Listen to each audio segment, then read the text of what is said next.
what will really fix the crisis of confidence in media in Washington state and beyond?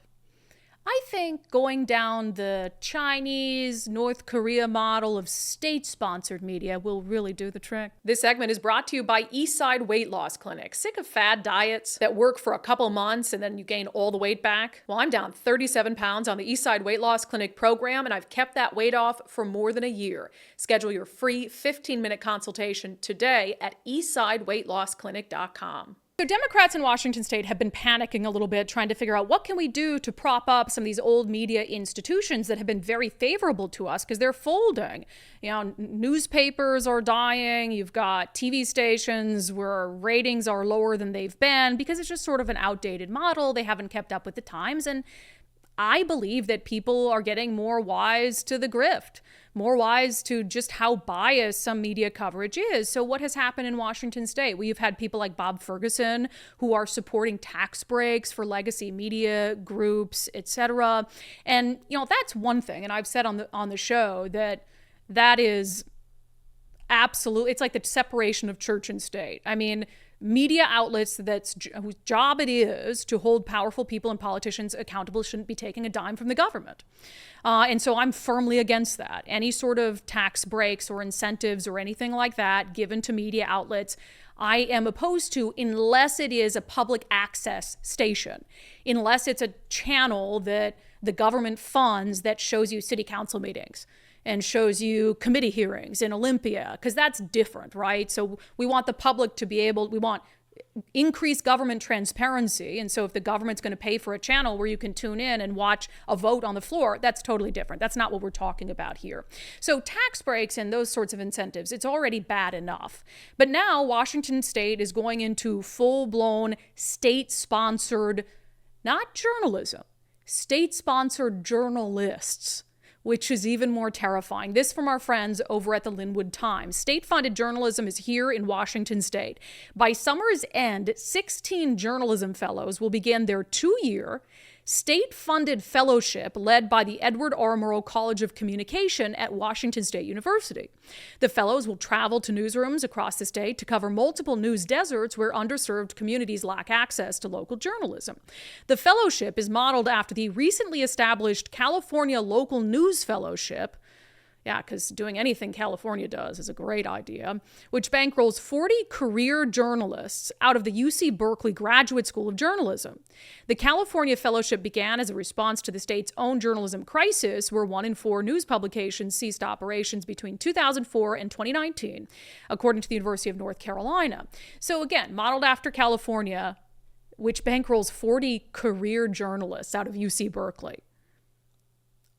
And the newsrooms that are hiring state-sponsored journalists through a program out of UC Berkeley, those are going to be very left-leaning publications.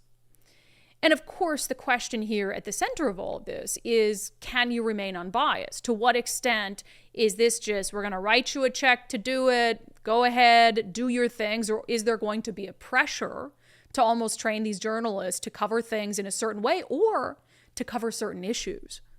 You know, we're going to write these checks, but you got to have a climate reporter. You've got to train someone in covering the climate or in covering social justice. We know that some of the stations in 2020 created positions for social justice reporters. So I can see Washington state government doing that.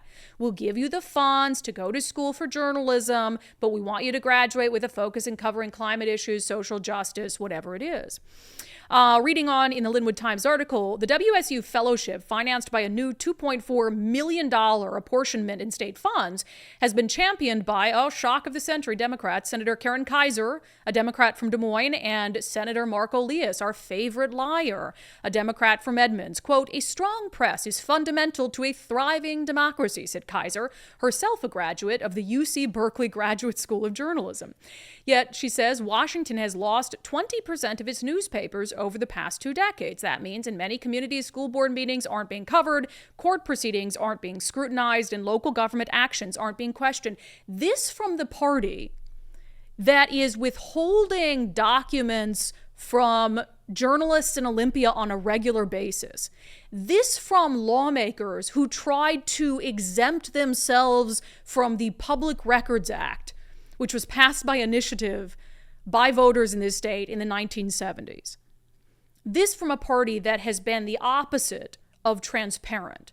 Now you want to give government funds to create journalists in your image, and you want to wax poetic about how a strong press is fundamental to our democracy, and we need to make sure that the government is scrutinized and government actions are questioned. This from someone like Senator Mark Elias, who lies on a weekly basis about what repealing the Climate Commitment Act would do in the state of Washington. We've demonstrated those lies in the past. He uses his government social media account to spew lies.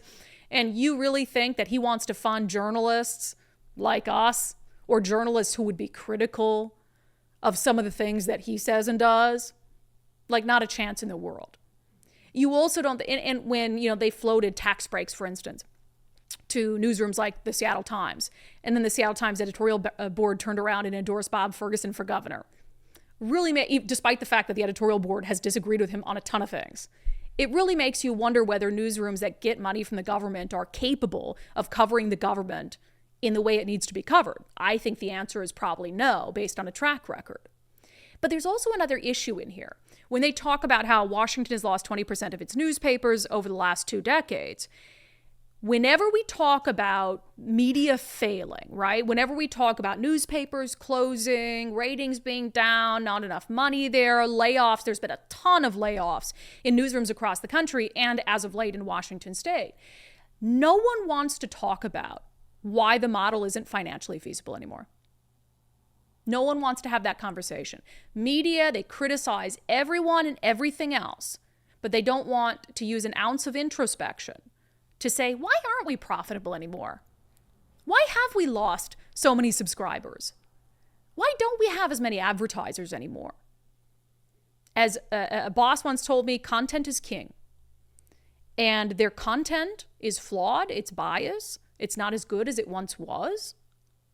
And people see that. I get messages all the time and responses and comments saying, I just dropped my Seattle Times subscription. I just dropped my Herald subscription over this story or that story.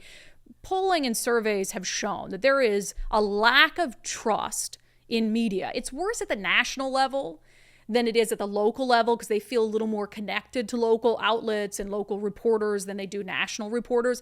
But across the board, trust in the press is at an all-time low. So instead of saying, okay, how can we fix that? How can we earn subscribers back and therefore get more clicks, get more views, and be able to earn our advertisers back? Instead of that, they want handouts from the government. Instead of that, they want ways to fix the problem without fixing the problem. Because you can send these state-sponsored reporters to a newsroom like the Seattle Times, right? Or to a news desert somewhere to do reporting. But when their fellowship is done and they go to get a job in journalism, they're going to be trying to get a job in journalism in the exact same market where journalism is failing, in the exact same environment, because you never asked yourselves, you never fixed the issue. We've said this a million times. Why do you think Nicole and I can do this full time? This is our job, which is a freaking blessing. We can do this full time because enough people value the content that we're putting out there that they'll pay $5 a month for it. And because enough people will pay $5 a month for this show and it gets enough views, we can bring in advertisers. If there was a point in time where we were losing advertisers or we were losing subscribers, we would stop and have a difficult conversation and ask ourselves, what is going wrong with our show? We wouldn't ask for handouts to prop up a failing product. We would have to ask ourselves, are we not covering things in the way they need to be covered? We're never going to we better be nice to whatever politician it is because it seems like people want us to go more to the right or go more to the left. We're never going to do that. I'm never going to change how I feel about issues or, give people lip service. Like, we lost Semi Bird people from the show who would message me and say, I just dropped my subscription because you've been critical of Semi Bird and you endorse Dave Reichert. Fine. Those are losses that I understand and that I can't do anything about. Because if I lose subscribers by telling what I think is the truth, then there's really no way around that. But there's never never been any willingness to have introspection in the media about what's going on, about why the business model is failing, and that's why the business model will continue to fail. And one of the things I told my agent when I left my job at Fox 13 was I need to get off that sinking ship. I had a lot of other issues with our coverage around the pandemic, around the summer of love, and acting like, oh, nothing happened at the riots in Seattle and all is well. But one of the big reasons was I saw the ship a-sinking, and I didn't want to sink with it like the captain of the Titanic. So I jumped off, got in a rowboat, and paddled out of there like hell. And here we are, having a hell of a good time.